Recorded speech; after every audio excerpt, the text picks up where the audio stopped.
வணக்கம் நண்பர்களே. இந்த உரையில் நாம் மத்திய அரசு புதிதாக நடைமுறைப்படுத்தியுள்ள 4 தொழிலாளர்கள் நலச் சட்டங்களில் ஒன்றான தி கோட் ஆன் சோசியல் செக்யூரிட்டி 2020 தொழிலாளர்களுக்கான சமூக பாதுகாப்பு சட்டம் 2020 பற்றி விரிவாக காணலாம். தி கோட் ஆன் சோசியல் செக்யூரிட்டி 2020 என்ற இந்த புதிய சட்டம் பழைய சட்டங்கள் 9ஐ ஒன்றாக இணைத்து அவற்றில் சில சீர்திருத்தங்களையும் செய்து உருவாக்கப்பட்டிருக்கிறது. The employees compensation act 1923, the employees state insurance act 1948, the employees provident funds and miscellaneous provisions act 1952, the employment exchanges compulsory notification of vacancies act 1959, the maternity benefit act 1961, the Payment of Gratuity Act 1972, the City Workers Welfare Fund Act 1981, the Building and Other Construction Workers Welfare Cess Act 1996, and the Unorganized Workers Social Security Act 2008. இந்த 9 சட்டங்களும் ஒருங்கிணைக்கப்பட்ட இந்த புதிய சட்டம் இயற்றப்பட்டிருக்கிறது. இந்த புதிய சட்டம் நடைமுறைக்கு வந்த பிறகு பழைய சட்டங்கள் தானாகவே காலாவதியாகிவிடும். இந்த புதிய சட்டத்தினுடைய முக்கியமான நோக்கங்கள் என்ன அப்படின்னு பார்த்தாக்க, இதுக்கு ஒரு யூனிவர்சல் கவரேஜ் இருக்கு. என்ன அப்படின்னு கேட்டா, இந்த பழைய சட்டங்கள் எல்லா விதமான தொழிலாளர்களுக்கும் இல்லை, சில தொழிலாளர்களுக்கு அது பொருந்தவில்லை, சில தொழிலாளர்கள் அந்த சட்டங்களுக்கு வெளியில் இருந்தார்கள். இப்போ எல்லாருமே கிட்டத்தட்ட including kick workers, platform workers and other unorganised sectors, அமைப்பு சாராத சில பிரிவுகள், அங்க இருக்கிற எல்லா ஊழியர்களுக்கும் பொருந்தும் வகையில் இந்த சட்டம் விரிவுபடுத்தப்பட்டிருக்கிறது. அடுத்து இந்த தொழில் நிறுவனங்கள் இருக்கு இல்லையா, அந்த தொழில் நிறுவனங்களுக்கு இந்த கம்ப்ளைண்ட்ஸ் ப்ரொசீஜர் கொஞ்சம் ஈஸியா இருக்கு. ஸோ இந்த burden on business, that is regulatory burden, அது கொஞ்சம் குறைக்கப்பட்டிருக்கிறது. பழைய சட்டங்கள் இருந்த மாதிரி இல்லாம இந்த புதிய சட்டத்தின் மூலம் ஒரு இடத்துல வேலை பார்த்து கொண்டிருந்த ஒரு ஊழியர் வேற ஒரு இடத்துக்கு போகிறார் அப்படின்னாலோ, அல்லது ஒரு பணியிலிருந்து இன்னொரு பணிக்கு மாறி போகிறார் அப்படின்னாலோ, ஒரு செக்டார்ல இருந்து இன்னொரு செக்டாருக்கு மாறி போனாலும், அல்லது ஒரு மாநிலத்திலிருந்து இன்னொரு மாநிலத்திற்கு புலம்பெயர்ந்து போனாலும், அவர் பழைய பணியில் தனக்கு கிடைத்த அந்த நன்மைகளை அங்கிருந்து அப்படியே எடுத்துக்கொண்டு வரலாம். அது இந்த போர்ட்டபிலிட்டி இங்க இந்த புதிய சட்டத்துல அறிமுகப்படுத்தப்பட்டிருக்கிறது. அடுத்து technology integration, leverage digital platforms, அதெல்லாம் இதுல சேர்த்து கொண்டு வந்திருக்காங்க. அதனால எஃபிஷியன்ட் டெலிவரி அண்ட் மானிட்டரிங் கிடைக்குது. இதான் இதனுடைய core objectives. Newly covered worker categories, புதுசா வந்திருக்கிற ஒர்க்கர் கேட்டகரிஸ் யாரு அப்படிங்கிறத பார்க்கலாம். முதல்ல கிக் ஒர்க்கர்ஸ். இந்த கிக் ஒர்க்கர்ஸ்ங்கிறவங்க இந்த எம்ப்ளாயர் எம்ப்ளாயி அப்படிங்கிற ரிலேஷன்ஷிப் இல்லாம அதுக்கு வெளியில இருக்கின்ற ஒர்க்கர்ஸ்க்கு பேரு கிக் ஒர்க்கர்ஸ் அப்படின்னு பேரு. அடுத்தது பிளாட்ஃபார்ம் ஒர்க்கர்ஸ். இந்த ஆன்லைன் பிளாட்ஃபார்ம்ஸ் இருக்கு இல்லையா, அல்லது அக்ரிகேட்டர்ஸ் சொல்றோம் இல்லையா, அவங்க மூலமாக ஒர்க் பண்றவர்கள் அவர்கள் பிளாட்ஃபார்ம் ஒர்க்கர்ஸ். அடுத்தது fixed term employees. Fixed term employees அப்படின்னு சொன்னா, சில நிறுவனங்கள் அந்த குறிப்பிட்ட பணிக்காலத்திற்காக குறிப்பிட்ட பணிக்கால ஊழியர்களை நியமித்துக் கொள்ளலாம். அவர்களுடைய காலம் பிக்ஸ் பண்ணியிருக்கோம். ஸோ ஓராண்டுக்கு நீங்கள் ஊழியராக எங்களிடம் பணிபுரியலாம் அப்படின்னு சொல்லுவாங்க. So that is called fixed term employee. இது இந்த சட்டத்தில் புதிதாக கொண்டு வரப்பட்டிருக்கிறது. அடுத்தது அன்ஆர்கனைஸ்டு ஒர்க்கர்ஸ். அன்ஆர்கனைஸ்டு ஒர்க்கர்ஸ் இருக்கிற செக்டார்ஸ் இதுல உள்ள வந்திருக்கு. அதாவது building and other contract workers மாதிரி இருக்கிற அன்ஆர்கனைஸ்டு செக்டார்ஸ், அதுல இருக்கிற ஒர்க்கர்ஸ் இந்த சட்டத்தின் கீழ் கொண்டு வரப்பட்டிருக்கிறார்கள். என்னென்ன நன்மைகள் கிடைக்கும், இதுல சில பெனிஃபிட் ஸ்கீம்ஸ் எக்ஸ்பேண்ட் பண்ணிருக்காங்க. உதாரணமா இபிஎஃப் இருக்கு, எம்ப்ளாயிஸ் ப்ராவிடென்ட் ஃபண்ட். இந்த எம்ப்ளாயிஸ் ப்ராவிடென்ட் ஃபண்ட் முன்னாடி ஒரு 7 செக்டாருக்கு மட்டும்தான் இருந்தது. அதை இப்போ எல்லா செக்டாருக்கும் எக்ஸ்பேண்ட் பண்ணிட்டாங்க. ஸோ 20க்கு மேற்பட்ட ஊழியர்கள் எங்கெங்கெல்லாம் இருந்தாலும் அவங்க எல்லாருக்குமே இந்த எம்ப்ளாயிஸ் ப்ராவிடென்ட் ஃபண்டுங்கிறது பொருந்தும் அப்படின்னு கொண்டு விட்டாங்க. அதே மாதிரி ESIC, employees state insurance corporation, இது முன்னாடி இந்தியாவில் சில ஏரியாக்கள்ல இல்லாமல் இருந்தது. இப்போ எல்லா ஏரியாவுக்கும் இது விரிவுபடுத்தப்பட்டு விட்டது. அடுத்தது கிராஜுவிட்டி. கிராஜுவிட்டியில் என்ன பண்ணிருக்காங்க அப்படின்னு கேட்டா, இந்த பிக்சட் டைம் எம்ப்ளாயிஸ் சொன்னோம் இல்லையா, அவங்க குறைந்தபட்சம் ஓராண்டு பணிபுரிந்து விட்டார்கள் என்று சொன்னால் அவர்களுக்கும் கிராஜுவிட்டி கிடைக்க வேண்டும் அப்படின்னு சொல்லியிருக்காங்க. இந்த பர்மனன்ட் ஒர்க்கர்ஸ் இருக்கிற நிறுவனங்களை பாத்தீங்கன்னா, அவங்க 5 ஆண்டுகள் பணிபுரிந்தால் அவர்களுக்கு கிராஜுவிட்டி அப்படின்னு வச்சிருப்பாங்க. அது அப்படியே தான் இருக்கு. ஆனா இந்த பிக்சட் டைம் எம்ப்ளாயிஸ் 1 வருஷம் பணிபுரிந்தால் அவர்களுக்கு கிராஜுவிட்டி கொடுக்க வேண்டும் அப்படின்னு கொடுத்துட்டாங்க. அடுத்தது மெட்டர்னிட்டி பெனிஃபிட்ஸ். ஒரு விமன் ஒர்க்கர் ஒரு நிறுவனத்துல கடந்த 12 மாதங்கள்ல 80க்கு மேற்பட்ட நாட்கள் பணிபுரிந்தார் என்று சொன்னால் அவருக்கு மெட்டர்னிட்டி பெனிஃபிட் கிடைக்கும். இதோட இல்லாம இந்த சரகேட் மதர்ஸ் வச்சு குழந்தை பெற்றுக்கிறாங்க இல்லையா, வாடகை தாய் உள்ள குழந்தை பெற்றுக் கொள்கின்ற தாய்மார்கள், அவர்களுக்கும் இந்த மெட்டர்னிட்டி பெனிஃபிட்ஸ் பொருந்தும். Code on social security 2020. இனி நாம இந்த சட்டத்தில் இருக்கிற ஒவ்வொரு ஷரத்தையும் விரிவாக பார்க்கலாம். இந்த சட்டத்தில் மொத்தம் 14 அத்தியாயங்கள் இருக்கின்றன. இதுல பாத்தீங்கன்னா அந்த பழைய சட்டங்கள் 9 சட்டங்கள் இருக்கு இல்லையா, அந்த 9 சட்டங்களும் இங்க உள்ள வந்திருக்கேன். அது எல்லாத்தையும் தொகுத்து ஒரே சட்டம் வாங்கியிருக்காங்க, அவ்வளவுதானே. என்ன இதனால் நன்மை இருக்கும் அப்படின்னு கேட்டாக்க, இந்த ஒவ்வொரு சட்டத்திலையும் ஒரு டெஃபினிஷன் இருக்கும். அப்ப அந்த சட்டத்துக்கு ஒரு டெஃபினிஷன், இந்த ஒரே ஒரு ஃபேமிலின்னு இருக்கும். ஃபேமிலிங்கிற ஒரு வார்த்தை இந்த சட்டத்துல ஒரு மாதிரியா இருக்கும், இன்னொரு சட்டத்துல வேற மாதிரியா இருக்கும். அதையெல்லாம் எடுத்து இப்போ ஒரே மாதிரி ஆக்கிட்டாங்க. ஸோ ஃபேமிலி அப்படிங்கிறது எல்லா இடத்துலயும் ஒரே மாதிரி தான் இருக்கு. அதனால ஒரே ஒரு டெஃபினிஷன் தான் இந்த சட்டத்துல இருக்கும். ஸோ அது ப்ராவிடன்ட் ஆக்டா இருந்தாலும் சரி, கிராஜுவிட்டி இருந்தாலும் சரி, எல்லாத்துக்கும் ஒரே ஃபேமிலி டெஃபினிஷன் தான். ஸோ அது ஒரு பெரிய நன்மை ஒன்று. ரெண்டாவது, அங்க இருந்த அந்த ஒவ்வொரு சட்டமும் இங்க ஒவ்வொரு சாப்டரா மாறிடுச்சு. ஸோ அது ஒரு விஷயம், அதை நாம பார்த்துக்கணும். ஃபார் எக்ஸாம்பிள், இங்க சாப்டர் 3 பாத்தீங்கன்னா எம்ப்ளாயிஸ் ப்ராவிடன்ட் ஃபண்ட் இருந்துச்சு. எம்ப்ளாயிஸ் ப்ராவிடன்ட் ஃபண்ட் ஆக்ட்ல இருந்த எல்லா ப்ரொவிஷன்ஸும் இந்த சாப்டர் 3க்கு வந்துருச்சு. அதே மாதிரி சாப்டர் 5ல பாத்தீங்கன்னா கிராஜுவிட்டி. ஸோ கிராஜுவிட்டி ஆக்ட்ல இருந்த எல்லா ப்ரொவிஷன்ஸும் இங்க சாப்டர் 5ல, அதாவது ஒரு அத்தியாயமாக இங்கே வந்து விட்டது. ஸோ இந்த மாதிரி மொத்தம் 14 அத்தியாயங்கள் இந்த சட்டத்தில் இடம்பெற்றிருக்கின்றன.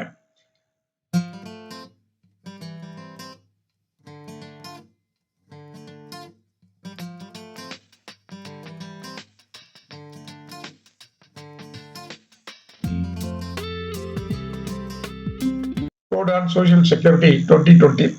இந்த சட்டத்தினுடைய நோக்கங்கள் என்ன அப்படின்னு சட்டத்தில் ஆரம்பத்துல சொல்றாங்க. அமைப்பு சார்ந்த அல்லது அமைப்பு சாராத அல்லது வேறு எந்த வகையும் சார்ந்த ஊழியர்கள் மற்றும் தொழிலாளர்களின் சமூக பாதுகாப்பு மற்றும் இது தொடர்பான பிற விஷயங்கள் குறித்த சட்டங்களை திருத்தி அமைப்பதும் தொகுத்து அமைப்பதும் இந்த சட்டத்தினுடைய முக்கியமான நோக்கமாகும். இந்திய குடியரசின் 71வது ஆண்டில் இந்திய பாராளுமன்றத்தினால் இந்த சட்டம் இயற்றப்படுகிறது. அத்தியாயம் 1 பிரிலிமினரி, அதாவது அடிப்படையான விஷயங்கள் என்னென்ன அப்படிங்கிறத பார்க்கலாம். Short title, extent, commencement and application. So இந்த சட்டம் சமூக பாதுகாப்பு சட்டம் 2020, கோட் ஆன் சோசியல் செக்யூரிட்டி 2020 என்று அழைக்கப்படும். இந்த சட்டம் யாருக்கு பொருந்தும் அப்படின்னு கேட்டா, இந்தியா முழுமைக்கும் இந்த சட்டம் பொருந்தும். 1.3 இந்த சட்டம் எந்த நாளிலிருந்து நடைமுறைக்கு வரும் அப்படிங்கிறது மத்திய அரசாங்கம் தன்னுடைய அரசிதழில் அறிவிக்கும். கவர்மெண்ட்ல தன்னுடைய கெசட்ல நோட்டிஃபை பண்ணும். அப்படி சொல்லிச்சு அப்படின்னு சொன்னா எந்த தேதி இருக்கோ அந்த தேதியில இருந்து இது அமலுக்கு வரும். அந்த மாதிரி சொல்லும் பொழுது இந்த சட்டத்தினுடைய வெவ்வேறு ப்ரொவிஷன்ஸ், அந்த வெவ்வேறு ப்ரொவிஷன்ஸ் வெவ்வேறு நாட்களில் அமலுக்கு வரும், நடைமுறைக்கு வரும் அப்படின்னு சொல்லி அறிவிக்கலாம். ஸோ அப்போ ஒரு பிரிவு இருக்கு, அந்த பிரிவு இந்த தேதியில இருந்து அமலுக்கு வரும் அப்படின்னு சொல்லியிருந்தாங்க அப்படின்னு சொன்னா, ஸோ அந்த பிரிவு அந்த குறிப்பிட்ட தேதியிலிருந்து அமலுக்கு வரும் அப்படின்னு நாம புரிஞ்சுக்கணும். அடுத்து 1.4 இந்த சட்டத்துல நான் முன்னாடியே சொன்னோம் 7 அட்டவணைகள் இருக்கின்றன. அந்த அட்டவணைகள்ல முதல் அட்டவணை அப்ளிகபிலிட்டி ஷெட்யூல் அப்படின்னு சொல்றாங்க. அதுல என்ன பண்ணிருக்காங்க அப்படின்னு கேட்டா, அந்த நம்ம சாப்டர் வைஸா தான் நம்ம சொல்லியிருக்கோம். ஸோ ஒரு சாப்டர் இருந்ததுன்னா அந்த சாப்டருக்கு என்ன அப்ளிகபிலிட்டி அப்படிங்கிறத சொல்லியிருக்காங்க.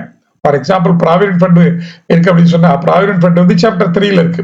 ஸோ சாப்டர் 3 ப்ராவிடன்ட் ஃபண்ட் அதனுடைய ப்ரொவிஷன்ஸ் யாருக்கு பொருந்தும் அப்படிங்கிறத 3வது காலத்துல சொல்லியிருக்காங்க. ஸோ 1, 2, 3 காலம் இருக்கு.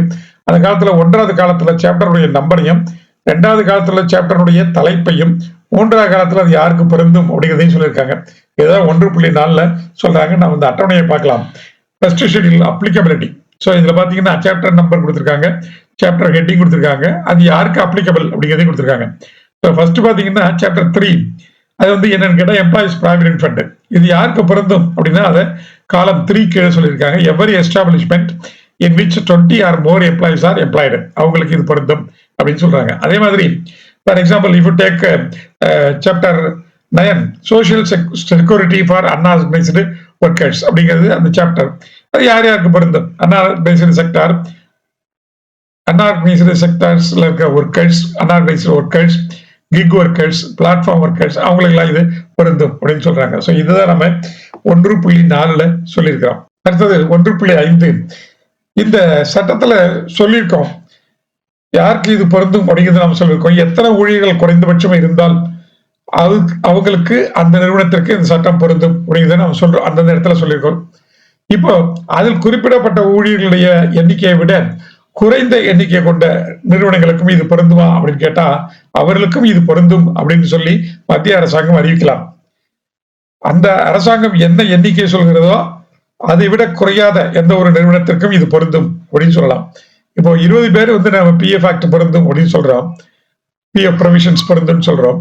ஒருவேளை 15 பேர் இருக்காங்க ஒரு நிறுவனத்துல, அந்த 15 பேர் இருக்கிற நிறுவனத்திற்கும் இது பொருந்தும் அப்படின்னு மத்திய அரசாங்கம் அறிவித்தால் அது அவர்களுக்கு பொருந்தும். அப்போ இந்த மாதிரி ஒரு இன்டென்ஷன் இருக்கு கவர்மெண்ட்டுக்கு, இந்த மாதிரி ஒரு நோக்கம் இருக்கிறது அப்படிங்கிறத 2 மாதங்களுக்கு முன்பாகவே மத்திய அரசாங்கம் அரசிதழ் அறிவிப்பின் மூலம் தெரிவிக்க வேண்டும். அவ்வாறு தெரிவித்துவிட்டு அதற்கு பிறகு அந்த 15 ஊழியர்கள் தான் இருக்கிற நிறுவனங்களுக்கும் இது பொருந்தும் அப்படின்னு சொல்லலாம், அவ்வாறு அறிவிக்கலாம். 1.6 இந்த 1.4 சொன்னேன் இல்லையா, அந்த விஷயங்களை விட்டுட்டு, அதாவது அதுல யார் யாருக்கு பொருந்தும் முடியுது நாம சொல்லியிருக்கோம். அது இல்லாம இன்னொரு விஷயம் என்ன அப்படின்னு கேட்டாக்க, ஒருவேளை ஃபார் எக்ஸாம்பிள் இந்த சாப்டர் 3 எடுத்துக்கோங்க. சாப்டர் 3க்கு தான் சொல்றாங்க. சாப்டர் 3ல ப்ராவிடன்ட் ஃபண்ட் ஆக்ட் இருக்கு. இந்த சாப்டர் 3ல இருக்கிற ப்ராவிடன்ட் ஃபண்ட் ஆக்ட் ஒரு நிறுவனத்துல பொருந்தல, அந்த நிறுவனத்திற்கு இது பொருந்தவில்லை. ஏன்னா 18 பேர் தான் இருக்காங்க அந்த நிறுவனத்துல, 20 பேர் இல்லை, அதனால அந்த நிறுவனத்திற்கு அது பொருந்தவில்லை. ஆனா அங்க இருக்கிற அந்த ஊழியர்களும் அந்த நிறுவனத்தினுடைய உரிமையாளரும் அவங்க 2 பேரும் சேர்ந்து இந்த சட்டம் நமக்கு பொருந்தும், நாம் இதை ஏற்றுக்கொள்வோம் அப்படின்னு அவங்க முடிவு செஞ்சுட்டாங்கன்னா, ஒரு ரிட்டர்ன் அக்ரிமெண்ட் அவங்க சைன் பண்ணிட்டாங்க அப்படின்னு சொன்னா, இந்த ப்ராவிடன்ட் ஃபண்ட் கமிஷனர் இருக்காரு இல்லையா, அவர்கிட்ட போய் இந்த சட்டம் எங்களுடைய நிறுவனத்திற்கும் பொருந்தும் என்று நீங்கள் அறிவிக்க வேண்டும் அப்படின்னு அவர்கிட்ட கேட்டுக்கலாம். அதை கேட்டுக்கிட்டதுக்கு அப்புறம் அந்த கமிஷனர் வந்து இவ்வாறு அறிவிக்கலாம், நீங்க உங்களுக்கு அது பொருந்தும் அப்படின்னு அறிவிக்கலாம். சோ அந்த எந்த தேதியில இந்த ஒப்பந்தம் செய்யப்பட்டிருக்கிறதோ, அந்த நிறுவனத்திற்கும் ஊழியர்களுக்கும் இடையிலே எந்த தேதியில் ஒப்பந்தம் செய்யப்பட்டிருக்கிறதோ அந்த தேதியிலிருந்து வேண்டுமானாலும் அந்த சட்டம் பொருந்தும்னு சொல்லலாம், அல்லது அதுக்கப்புறம் ஏதாவது ஒரு நாள்லையும் இது பொருந்தும் அப்படின்னு சொல்லலாம்.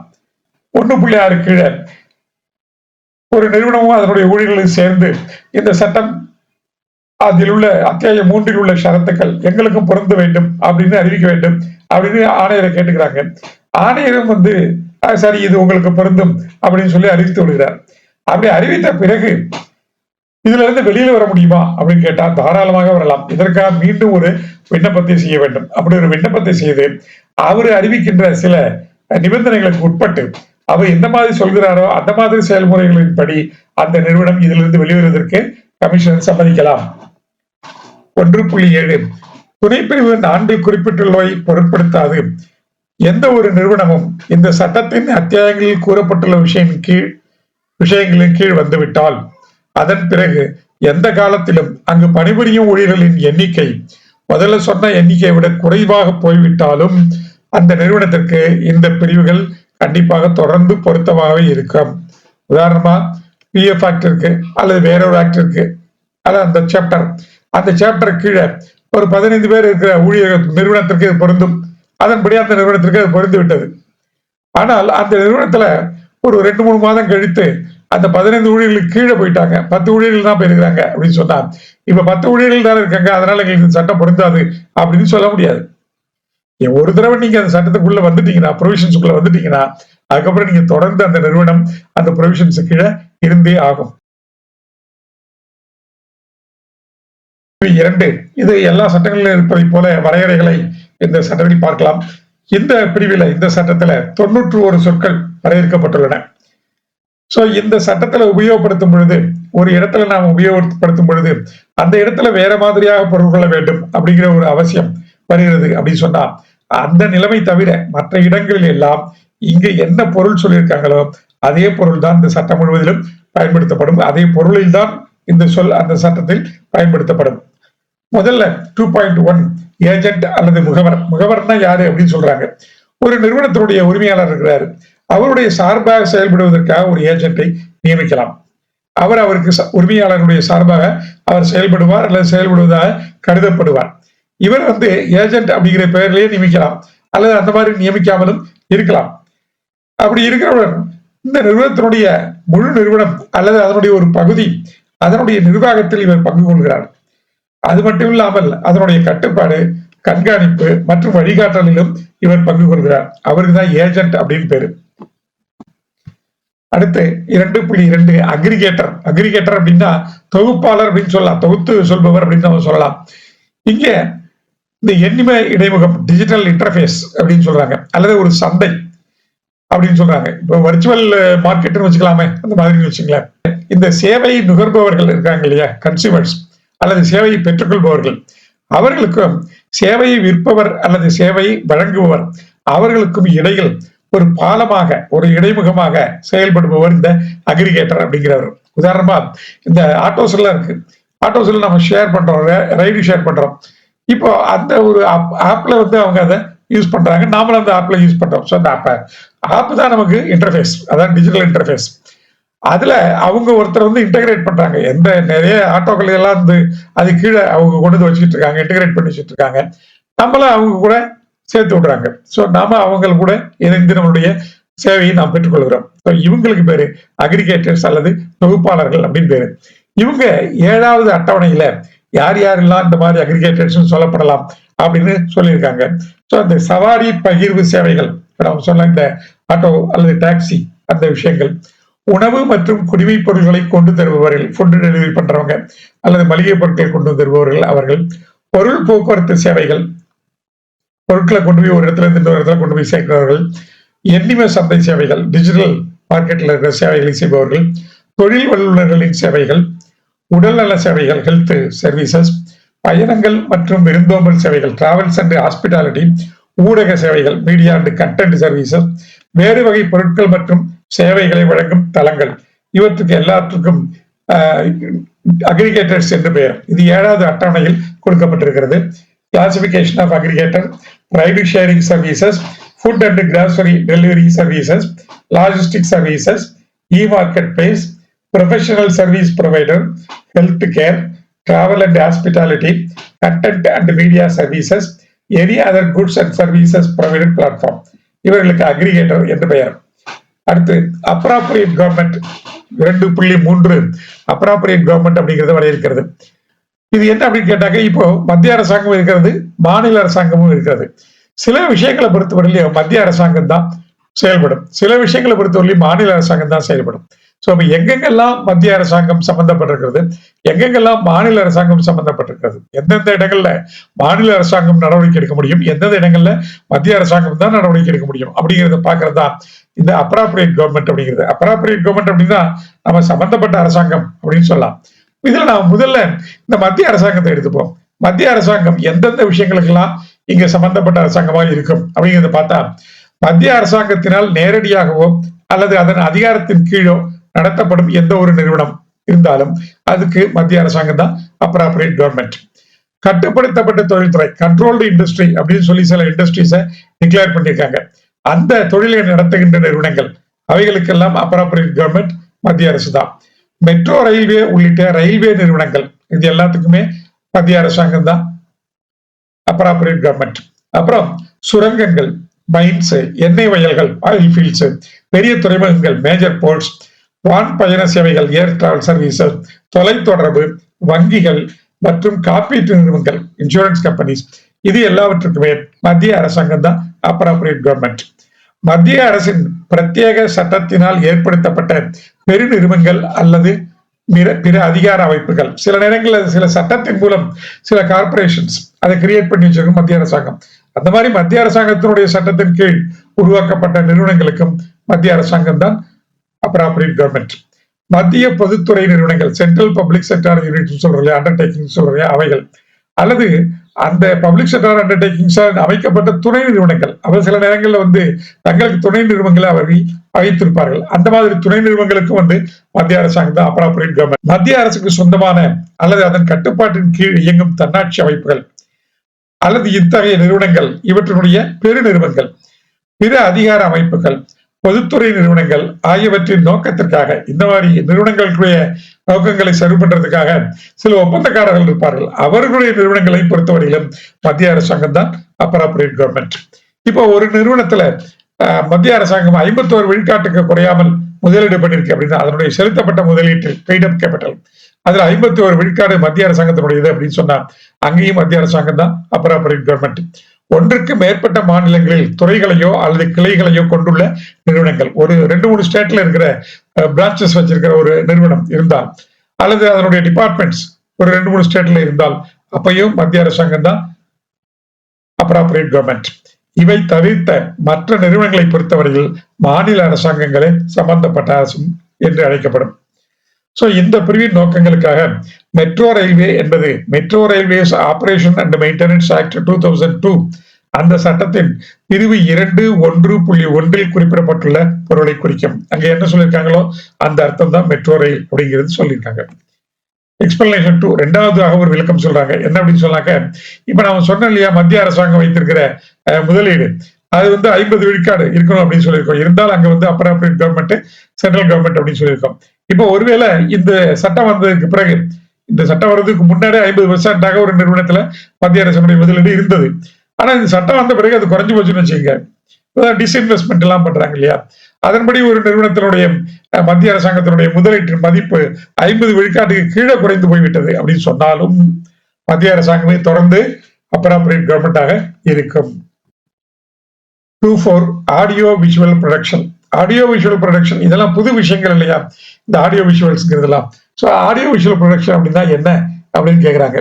அதுல இந்த காணொலி காட்சி அப்படின்னு நான் சொல்ல, ஆடியோ விஷுவல் ப்ரொடக்ஷன்ல ஒளி காட்சிகள், அதுல முழுமையாகவோ அல்லது பகுதியாகவோ இந்தியாவில் தயாரிக்கப்பட்ட விஷயங்கள் என்னென்னலாம் இருக்கலாம் அப்படின்னு கேட்டா, அந்த அனிமேஷன் அப்படின்னு சொல்றாங்க இல்லையா, படங்களை வச்சு அந்த படங்களுக்கு அனிமேஷன் பண்ணி அதுல தயாரிக்கப்படுகின்ற விஷயங்கள். அதே மாதிரி கார்ட்டூன் டெபிக்ஷன், கார்ட்டூன் படங்களை வச்சு அதுல இருந்து தயாரிக்கின்ற விஷயங்கள். ஒளி விளம்பர படங்கள், ஆடியோ விஷுவல் அட்வர்டைஸ்மெண்ட்ஸ், இது இந்த மாதிரி விஷயங்கள். அப்புறம் இந்த டிஜிட்டல் ப்ரொடக்ஷன் அல்லது இந்த டிஜிட்டல் ப்ரொடக்ஷனுக்கு உதவியாக இருக்கின்ற மற்ற விஷயங்கள். அடுத்தது திரைப்படங்கள், ஃபீச்சர் பிலிம்ஸ், திரைப்படம் அல்லாத பிற படங்கள், நான் ஃபீச்சர் பிலிம்ஸ், தொலைக்காட்சி, வெப் பேஸ்டு சீரியல்ஸ், வெப்ல சீரியல் வருது இல்லையா அந்த சீரியல்ஸ், டாக் ஷோஸ் அதாவது பேச்சு காட்சிகள், reality shows and sports shows, இது எல்லாமே ஆடியோ விஷுவல் ப்ரொடக்ஷன் அப்படிங்கிற பெயரை பெறும். 2.5 authorised officer means such an officer of the central board, as the case may be of the corporation notified by the central government. மத்திய வாரியத்தின் அதிகாரி அப்படிங்கிறது யார், அதிகாரம் பெற்ற அதிகாரி யார் அப்படின்னு கேட்டா, அவர் மத்திய அரசினால் அறிவிக்கப்பட்ட கார்பரேஷனுடைய அதிகாரியை குறிக்கும். அடுத்தது 2.6 building or other construction work. இந்த கட்டிடம் கட்டப்பட்ட இடம், அதனால கட்டிடம் ஆர் அதர் கன்ஸ்ட்ரக்ஷன் ஒர்க், மற்ற கட்டுமான பணிகள், உதாரணமா அணைகள் கட்டுவது, நகரங்கள் கட்டுவது, மேம்பாலங்கள் அமைப்பது, அந்த மாதிரி விஷயங்கள். கட்டிடம் அல்லது மற்ற கட்டுமான பணிகள் அப்படி என்றால் என்ன அப்படின்னு கேட்டிருக்காங்க. சோ அதுக்கு உண்டான டெபினிஷன் அப்படிங்கிறது பார்த்தா, கட்டிடங்கள், தெருக்கள், சாலைகள், ரயில்வேக்கள், டிராம்வேக்கள், விமான நிலையங்கள், நீர்ப்பாசனம் வடிகால், தண்ணீர் வடிகால், அணைக்கட்டு மற்றும் நீர்வழி செலவு பணிகள், வெள்ள கட்டுப்பாட்டு பணிகள், வெள்ள நீர் வடிகால் பணிகள் உட்பட மின் உற்பத்தி அதுக்கான கட்டுமான பணிகள், மின் பரிமாற்றம், மின் விநியோகம், தண்ணீர் வழங்குதல், நீர் விநியோகத்திற்கான கால்வாய்கள் உட்பட எண்ணெய் மற்றும் எரிவாயு அமைப்புகள், ஆயில் அண்ட் கேஸ், மின்சார இணைப்புகள், இணைய கோபுரங்கள், டவர்ஸ் இருக்கு இல்லையா, இன்டர்நெட் டவர்ஸ், கம்பி இல்லாத தொடர்பு உள்ள அமைப்புகள், வானொலி, தொலைக்காட்சி, தொலைபேசி, தந்தி மற்றும் வெளிநாட்டு தகவல் தொடர்புகள், அணைகள், கால்வாய்கள், நீர்த்தேக்கங்கள், நீர்வழிகள், சுரங்க பாதைகள், பாலங்கள், குறுக்கு வழி பாலங்கள், இந்த மேம்பாலம் எல்லாம் கட்டுறோம் இல்லையா, குறுக்கு வழி பாலங்கள், நீர்வழிகள், வாட்டர்வேஸ், குழாய் பாதைகள், தண்ணி எடுத்துட்டு போற குழாய்கள் அல்லது எண்ணெய் எடுத்துட்டு போற குழாய்கள் அல்லது கேஸ் எடுத்துட்டு போற குழாய்கள், கோபுரங்கள், டவர்ஸ், குளிரூட்டும் கோபுரங்கள், கூலிங் டவர்ஸ். இந்த தெர்மல் பவர் பிளான்ட்ல பாத்தீங்கன்னா இந்த கூலிங் டவர்ஸ் இருக்கும், பெரிய டவர் மாதிரி கட்டிருப்பாங்க. அந்த ஸ்டீம் இருக்கு இல்லையா, அந்த ஸ்டீம் வாட்டர் ஆகி இதுலதான் அதனுடைய டெம்பரேச்சர் குறையும், அதுக்காக அது ஆறதுக்காக அங்க விட்டு வைப்பாங்க. அதுக்காக கூலிங் டவர்ஸ் பேர். அந்த குளிரூட்டும் கோபுரங்கள், மின் கோபுரங்கள், எலக்ட்ரிக் டவர்ஸ், இந்த பெரிய பெரிய ஹை டென்ஷன் கேபிள் எல்லாம் வருது இல்லையா அந்த டவர்ஸ், மற்றும் மத்திய அரசாங்கத்தால் குறிப்பிடப்பட்டுள்ள இது போன்ற பிற பணிகள் தொடர்பான இது மாதிரி எல்லாம் இருக்கின்ற இவற்றை கட்டுதல், கட்டுமானம் அல்லது இவற்றை மாற்றி அமைப்பது அல்லது இவற்றை பழுது பார்ப்பது அல்லது இவற்றை பராமரிப்பது அல்லது இவற்றை டிமாலிஷ் பண்ணுவது, இடித்து தள்ளுவது, இது எல்லாமே சேர்ந்து building or construction or other construction work என்று அழைக்கப்படும். சோ இவற்றை கட்டுவது மட்டுமல்ல, அவற்றில் ஏதாவது ஆல்டரேஷன் செய்வது, மாற்றம் செய்வது, அவற்றை பழுது பார்ப்பது, அவற்றை பராமரிப்பது அல்லது இடிப்பது, இந்த அனைத்தும் building or other construction work, கட்டிடம் அல்லது பிற கட்டுமான பணி என்று அழைக்கப்படும். ஆனால் கடந்த 12 மாதங்களில் 10க்கு குறைந்த ஊழியர்களை பணியில் அமர்த்தியுள்ள தொழிற்சாலை அல்லது ஒரு சுரங்கம் அல்லது ஒரு கட்டிடம் அல்லது ஒரு கட்டுமான பணியுடன் தொடர்புடைய கட்டிடம் அல்லது பிற கட்டுமான பணிகள் இதுல வராது.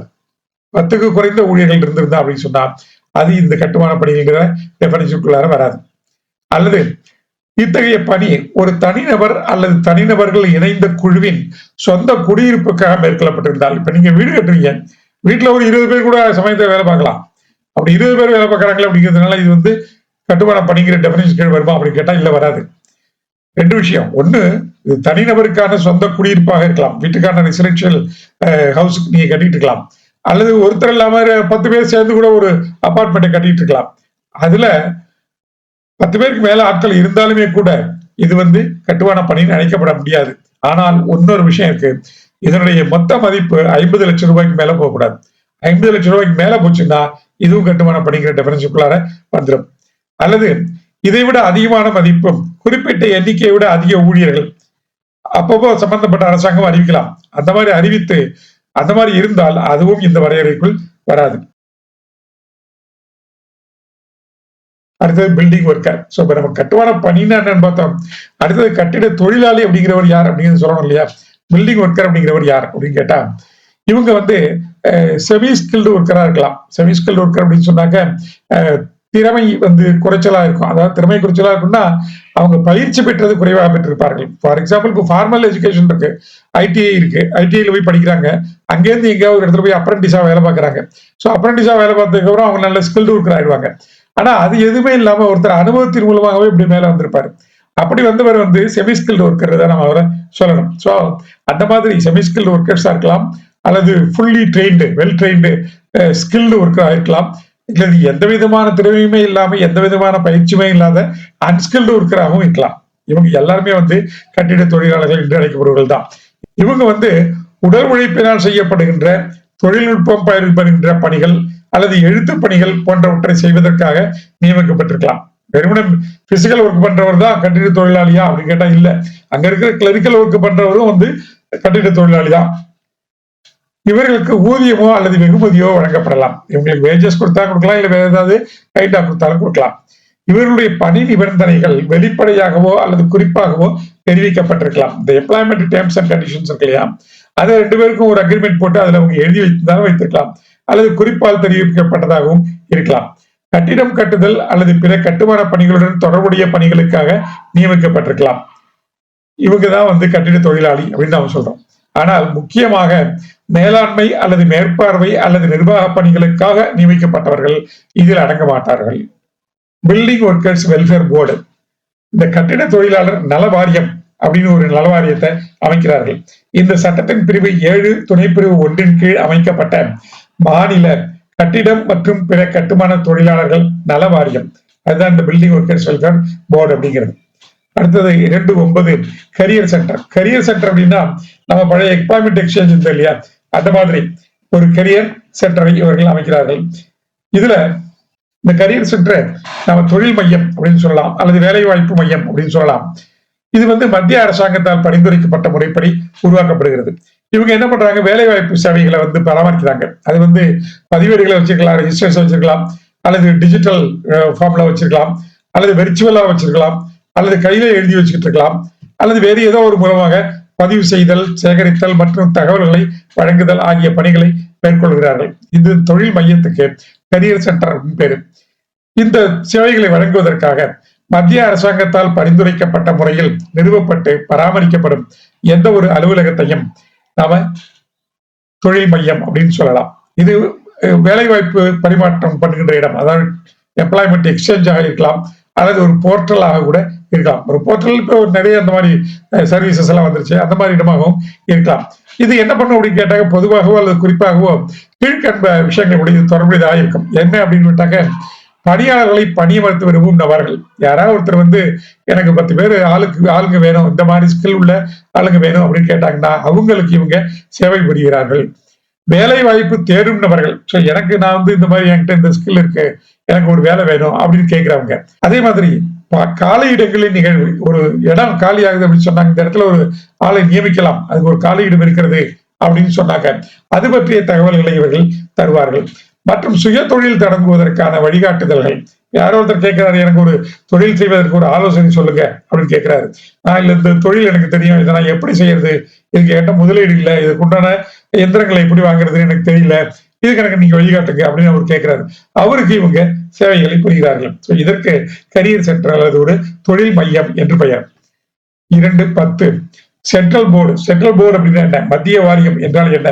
இந்த சட்டத்தின் பிரிவு 4 கீழ் உருவாக்கப்பட்ட ஊழியர்களின் வருங்கால வைப்பு நிதி வாரிய காப்பாளர் குழு, அதுதான் மத்திய வாரியம் என்று சொல்லப்படுகிறது. சென்ட்ரல் ப்ராவிடன்ட் ஃபண்ட் கமிஷனர் அப்படிங்கிறவர் யார் அப்படின்னு கேட்டா மத்திய வைப்பு நிதி ஆணையர். இந்த சட்டத்தின் பிரிவு 14(1) கீழ் மத்திய அரசினால் நியமிக்கப்பட்ட மத்திய வாரியத்தின் மத்திய வைப்பு நிதி ஆணையர், அவர்தான் central provident fund commissioner. 2.12 child அப்படின்னா என்ன? சைல்டு என்பது குழவி அல்லது குழந்தை. அத்தியாயம் 6 நோக்கங்களுக்காக குழவி என்பது இறந்து பிறந்த குழவியையும் குறிக்கும். அபார்ஷன் ஆயிடுச்சு அப்படின்னா, அல்லது ஒரு குழந்தை இறந்தே பிறக்கிறது அப்படின்னா அதையும் இது குறிக்கும். அடுத்தது 2.13 கமிஷனிங் மதர். கமிஷனிங் மதர் அப்படிங்கிறது யார் அப்படின்னு கேட்டாங்க, ஒரு பெண் இருக்காங்க, அவங்களால கருவை சுமக்க முடியாது அப்படின்னு மெடிக்கல்ல சொல்லிட்டாங்க அப்படின்னா, அவங்க தன்னுடைய கருமுட்டையின் மூலம் ஒரு கருவினை உருவாக்கி அதை இன்னொரு பெண்ணுடைய கருப்பையில் வைத்து வளர்த்து அந்த குழந்தையை அவங்க பெற்றுக்கிறாங்க. சோ குழந்தை பயாலஜிக்கலா இவங்களோட தான், ஏன்னா கருமுட்டை இவங்களுடைய கருமுட்டை தான், ஆனால் கருவை சுமந்து வளர்த்து கொடுப்பவர் இன்னொரு பெண். அப்ப இந்த பெண் இந்த கருவை கொடுத்து தன்னுடைய கருவை கொடுத்து தன்னுடைய குழந்தையை மீண்டும் பெற்றுக் கொள்கின்ற அந்த பயாலஜிக்கல் மதர் இருக்காங்க இல்லையா, அவங்களுக்கு கமிஷனிங் மதர் என்று பெயர். கம்பெனி. கம்பெனி என்றால் என்ன? கம்பெனி என்பது நிறுவனம் என்பது நிறுவனங்கள் சட்டம் 2013 கம்பெனிஸ் ஆக்ட் 2013 அதனுடைய பிரிவு 2(20) குறிப்பிடப்பட்டுள்ள நிறுவனம் என்று பொருள்படும். 2.15 காம்பன்சேஷன். காம்பன்சேஷன் என்றால் என்ன அப்படின்னு கேட்டா இழப்பீடு. இந்த சட்டத்தின் அத்தியாயம் 7 கீழ் குறிப்பிடப்பட்டுள்ள இழப்பீட்டை குறிக்கும். அடுத்தது கம்பீட்டன்ட் அத்தாரிட்டி. 2.16 தகுதி வாய்ந்த அதிகார அமைப்பு என்பது அத்தியாயம் 5 நோக்கங்களுக்காக பிரிவு 58 கீழ் நியமிக்கப்பட்ட அல்லது அத்தியாயம் 6 நோக்கங்களுக்காக அறிவிக்கப்பட்ட அல்லது அத்தியாயம் 7 நோக்கங்களுக்காக பிரிவு 91 கீழ் நியமிக்கப்பட்ட எந்த ஒரு அதிகார அமைப்பையும் குறிக்கும். பொருத்தமான அரசாங்கத்தால் அல்லது மாநில அரசாங்கத்தால் இவர்கள் நியமிக்கப்படலாம். 2.17 கம்ப்ளீட்டட் இயர் ஆஃப் சர்வீஸ். ஒரு கம்ப்ளீட்டட் இயர் ஆஃப் சர்வீஸ் அப்படின்னா என்ன அப்படின்னு கேட்டா, ஒருத்தர் சேவை புரிகிறார் ஒரு நிறுவனத்துல 12 மாதங்கள் தொடர்ந்து சேவை புரிந்து விட்டார் என்று சொன்னால் அது ஒரு கம்ப்ளீட்டட் இயர் ஆஃப் சர்வீஸ் என்று கணக்கில் எடுத்துக் கொள்ளப்படும். அடுத்தது கன்ஃபைன்மெண்ட். கன்ஃபைன்மெண்ட் என்ன? பிரசவ காலம். கர்ப்பகால முடிவில் உயிருள்ள குழந்தையை பெற்றெடுத்தல் அல்லது 26 வார கால கர்ப்பத்துக்கு பிறகு உயிருள்ள அல்லது உயிரற்ற குழந்தையை பிரசவித்தல், அதுக்குதான் கன்ஃபைன்மெண்ட் அப்படின்னு பேரு. அடுத்தது கான்ட்ராக்ட் லேபர். 2.19 கான்ட்ராக்ட் லேபர் ஒப்பந்த தொழிலாளி அப்படிங்கிறவர் யார் அப்படிங்கிறத பற்றி இந்த பிரிவு வரையறுக்கிறது. ஒப்பந்த தொழிலாளர் என்பவர் ஒரு நிறுவனத்தில் வேலை பார்க்கிற அல்லது ஒரு நிறுவனத்திற்கு தொடர்புடைய வேலையை பார்க்கிற இவர் யார் மூலமா வரார் அப்படின்னு கேட்டா ஒரு ஒப்பந்தக்காரர் மூலமாக வரலாம், அல்லது ஒப்பந்தக்காரரால் முதன்மை பணி வழக்கருக்கு தெரிந்தோ தெரியாமலோ ஊதியத்துக்காக பணியில் அமர்த்தப்பட்டிருக்கலாம். ஒரு கான்ட்ராக்டர் இருக்காரு, அந்த கான்ட்ராக்டர் முதன்மை நிறுவனத்திற்கு ஒரு ஆளை சப்ளை பண்ணலாம், மேன் பவர் சப்ளை பண்ணலாம், அவரும் ஒப்பந்தக்காரர் மூலமாக வருகிறவர். அது இல்லாம அந்த ஒப்பந்தக்காரர் அவரே வேலைகளை செய்கிறார் அப்படின்னாக்க அப்ப அவர் தனக்கு கீழே சில பேரை நியமித்துக் கொள்ளலாம், அவர்களும் ஒப்பந்த தொழிலாளர்கள் தான். ஆனா இந்த ஒப்பந்தக்காரர் தனக்கு வேண்டிய பணிகளை செய்வதற்காக தனக்கு கீழ் அவரே நியமித்துக் கொள்ளும் இந்த ஒப்பந்த தொழிலாளர்கள் முதன்மை நிறுவனம் இருக்கு இல்லையா, அந்த முதன்மை பணி வழங்குனர் அவருக்கு தெரிந்தும் நியமிக்கப்பட்டிருக்கலாம், தெரியாமலும் நியமிக்கப்பட்டிருக்கலாம், எப்படி வேணாலும் நாம நியமித்துக் கொள்ளலாம். அதே மாதிரி மாநிலம் விட்டு மாநிலம் பெயர்ந்த புலம்பெயர்ந்த அந்த தொழிலாளர்களும் இதில் அடங்குவார்கள். இவங்கதான் ஒப்பந்த தொழிலாளர்கள் என்று பெயர்.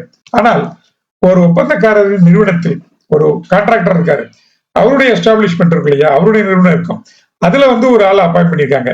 அவர் பார்ட் டைமா இல்லாம ஃபுல் டைம் எம்ப்ளாயியா அவரை நியமிச்சிருக்கணும். அப்படி நியமித்து அந்த நிறுவனத்தினுடைய செயல்பாடுகளை கவனிப்பதற்காக அவர் அங்க நியமிக்கப்பட்டிருக்கணும். ஒருவருடைய நியமனம் இரு தரப்பினராலும் ஒப்புக்கொள்ளப்பட்ட வேலை வாய்ப்பு நிபந்தனைகளை கொண்டதாக இருந்தால் எம்ப்ளாய்மெண்ட் டேர்ம்ஸ் அண்ட் கண்டிஷன்ஸ் இருக்கணுங்க. நிரந்தர அடிப்படையில் அவர் நியமிக்கப்பட்டிருந்தாலும் மற்றும் குறித்த கால இடைவெளியில் ஊதிய உயர்வு பெறுதல், அவருக்கு ப்ரமோஷன் இன்கிரிமெண்ட்ஸ் கிடைச்சிட்டு இருக்கு. சமூக பாதுகாப்பு திட்டங்களின் கீழ் அவருக்கு பயன்கள் கிடைத்துக் கொண்டிருக்கின்றன. பிஎஃப், இஎஸ்ஐ அந்த பெனிஃபிட்ஸ் அவருக்கு கிடைச்சிக்கிட்டு இருக்கு. மற்றும் அத்தகைய நிறுவனத்துக்கு பொருந்துகிற நடைமுறை சட்டங்களின் கீழ் பிற நன்மைகளை பெறுகிறார் போன்றவை நடைமுறையில் இருந்தால் அத்தகைய ஊழியர் இந்த வரையறைக்குள் வரமாட்டார். கான்ட்ராக்ட் லேபர் அப்படின்னு சொல்ல முடியாது. அதாவது ஒரு கான்ட்ராக்டர் இருக்காரு, அவருடைய எஸ்டாப்ளிஷ்மெண்ட் ஒன்று இல்லையா, அந்த எஸ்டாப்ளிஷ்மெண்ட்டை வேலை பார்க்கிற ஒரு எம்ப்ளாயி, அவருக்கு இந்த விஷயங்கள் எல்லாம் இருந்தது அப்படின்னு சொன்னா அவரை கான்ட்ராக்ட் லேபர் நீங்க கூப்பிட முடியாது, அழைக்க முடியாது. 20 கான்ட்ராக்டர், கான்ட்ராக்ட் எம்ப்ளாயின்னு யாருன்னு சொன்னீங்க, கான்ட்ராக்ட் ஒர்க்கர்னா யாருன்னு சொன்னீங்க. இப்ப கான்ட்ராக்டர் அப்படின்னா யாரு அப்படின்னு கேட்டாக்க, ஒரு நிறுவனத்துக்கு வெறுமன பொருட்களை வழங்குபவர் மட்டும்தான் கான்ட்ராக்டர் இல்ல. நம்ம அப்படிதான் நினைச்சிட்டு இருக்கோம். பொருட்களை வழங்குபவர்கள் கான்ட்ராக்டர், அல்லது அவரே சில பொருட்களை உற்பத்தி செய்து கொண்டு கொடுக்குறாரு, அவர் தான் கான்ட்ராக்டர் அப்படின்னு நினைச்சிட்டு இருக்கோம். அப்படி இல்ல, ஒப்பந்த ஊழியர்களின் மூலமாக அவர் தன்கிட்ட கான்ட்ராக்ட் லேபர்ஸ் வச்சிருப்பாரு. அந்த லேபர்ஸ் மூலம் இந்த நிறுவனத்திற்காக வேண்டிய பணிகளை செய்து கொடுப்பவர், இன்னொரு நிறுவனத்துக்கு வேண்டிய பணிகளை செய்து கொடுப்பவர், அவர் தான் கான்ட்ராக்டர். அதே மாதிரி நிறுவனத்தின் எந்த ஒரு பணிக்கும் தேவையான ஒப்பந்த ஊழியர்களை மனித வளம் என்ற பெயரில் வழங்குபவர், ஹியூமன் ரிசோர்ஸ் சப்ளை பண்றவங்க இருக்காங்க இல்லையா, அவங்களும் ஒப்பந்தக்காரர்கள் தான். இதுல துணை ஒப்பந்தக்காரர்களும் இது அடங்குவார்கள். ஒப்பந்தக்காரருக்கு துணையா ஒரு ஒப்பந்தக்காரர் இருக்காருன்னு வச்சுங்க, அவரும் இதுக்குள்ளார வருகிறார். ஏன்னா அவர் சப் கான்ட்ராக்டர், அவரும் இதற்குள்ளார வருகிறார். So main contractor, sub contractor ரெண்டு பேருமே கான்ட்ராக்டர் அப்படிங்கிற டெபினிஷனுக்குள்ள வராங்க. ஆனா வெறும் பொருட்களை சப்ளை பண்ணுகின்ற அந்த ஆட்கள் இந்த டெபினிஷனுக்குள்ளார வரமாட்டாங்க. 221 கான்ட்ரிபியூஷன். கான்ட்ரிபியூஷன் அப்படின்னா பங்களிப்பு. பங்களிப்புனா என்ன அப்படின்னு கேட்டாக்க, பணி வழங்குனர் ஒருத்தர் இருக்கிறாரு, அவர் மத்திய வாரியத்துக்கும் நிறுவனத்திற்கும் செலுத்த வேண்டிய தொகையை குறிக்கிறது.